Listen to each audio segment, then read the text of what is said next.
well, the hotel itself has been open for just over 100 years. It's a historical pub. We recently took over about September, and we have the opportunity of bringing something nice to the local community. We focus on good pub classics with a little bit of a twist. I worked many years in a very famous Asian restaurant, and I also worked for a very famous Greek celebrity chef of Melbourne, and I'm just able to bring some of that influence into here. And yeah, hopefully once the pandemic's over, we can receive you guys here. We have plenty of open living space. We have a nice beer garden. We have a nice balcony, and also you can take the Possibility train and just stop here for a pot of craft beer and some delicious food. Hello guys, my name is Lucas, but people call me Mr. Lucas. I'm the head chef of Paradise Valley Hotel here in Clematis Emerald, and today I'm going to show you guys a recipe, plant-based green curry, and it's one of our most popular recipes. So for this curry paste, the whole idea is we want to roast the vegetables and the herbs together. So I'll start with some coriander roots and just roughly chop. So for those that haven't used this one before, this is some fresh turmeric, some fresh ginger as well. Love a little bit of ginger. Green chilies. I think the amount of heat can be determined for the amount of seeds that you leave on. So for a bit more of a mild experience, I would remove some of the seeds. So maybe half of them are gonna de-seed, and the other half I'm gonna leave the seeds on. Half of the chilies are seeded, half of them are de-seeded. I do have some peeled garlic, about a full head, and I do have some shallots. Last but not least, we're gonna use some lemongrass. So when using the lemongrass, I'm gonna separate the top and the bottom. For this preparation, I'm gonna use the inside part, and I'm just gonna chop as small as I can. So when it goes to the blender, it just blends easier and smoother. Kaffir lime leaves.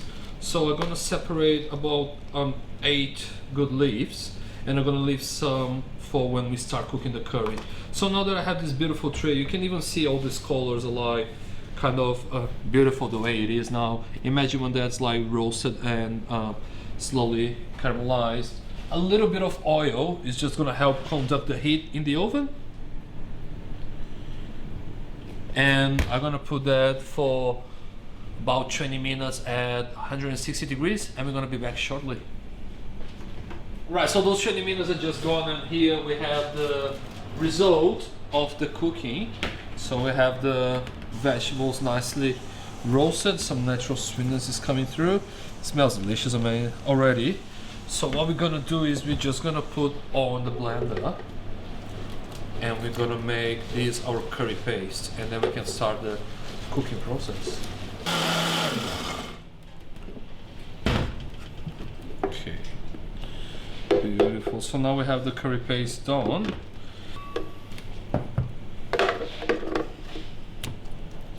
So for prepping the curry, we're gonna use a heavy base pan and like moderate, medium to high heat. And we're gonna use both coconut cream and coconut milk for this preparation. The idea is we have about like 250 ml of cream to like 500 ml of milk. And in Thailand, a very traditional way of starting a curry is you put some oil on the pan, and then you put the main herb that you're gonna like highlight the flavor in here. Remember, we kept some of these very nice kaffir lime leaves, so that's gonna be the highlighting note in our green curry. Okay, we want to get to a point where we call split cream, so we're going to split this coconut cream. So see how you start having this beautiful looking consistency of like a scrambled egg whites on a hipster cafe of Melbourne. That's when you know that the cream is getting split. You can see the oils coming out and the solid starting to caramelize, and in a sense of smell, you can smell like that nutty flavor of the coconut coming, and that's when we're going to start cooking the paste. So obviously I made a little bit more paste than I need, so I'm just going to need about that much paste for this one curry. part of cooking that paste would be adding the dry spices that we just separated before. Just recapping, that's coriander, cumin, and turmeric powder. And at the same time, I can put a little bit of palm sugar. And now it's the part of the process that we call caramelize the paste.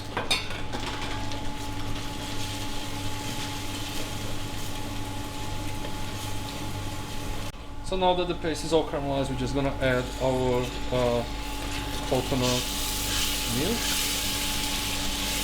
Vegan version of fish sauce, which is pretty much made of soybeans, but it gives you that nice fermented extra salty taste into it.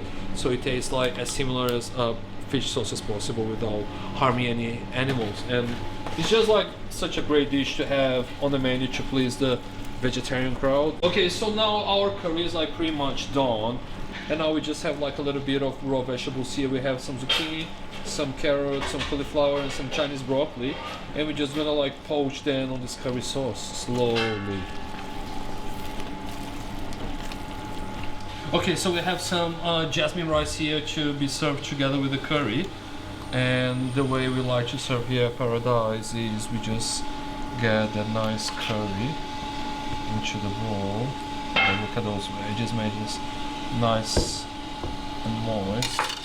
And then we just do a little salad of fresh shaped coconut, coriander, spring onion and chili. And we're just gonna serve that up. And a little bit of crispy shallots for texture. And this is our plant-based green curry with jasmine rice. I hope you guys enjoyed this, mate. And make sure you subscribe and press the like button. Thank you.